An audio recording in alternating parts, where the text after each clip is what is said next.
2026-05馬年風水局以東南方為最強大財位與桃花位，正南方為午往大病位，凶，重點催旺。東南方放聚寶盤和紅花，正東方放水種植物催財，正北放金鐘物利升遷。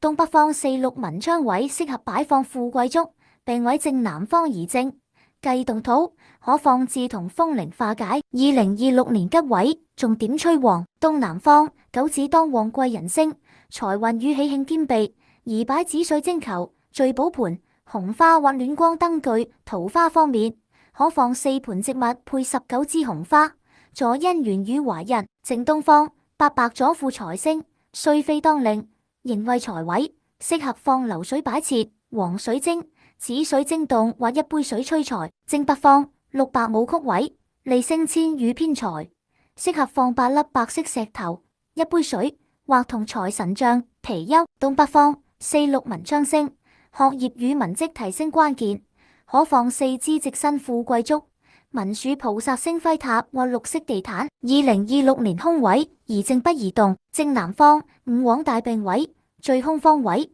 易引發腸胃、呼吸系統問題，絕對不可動土，宜放銅風鈴、銅葫蘆等金屬物品化煞。西北方二黑巨門小病位，主小病慢性病，宜靜，可放金屬風鈴或銅製物件化解。正西方三碧是非星，宜惹口舌是非，忌放綠色地氈，宜用紅色地氈平衡氣場。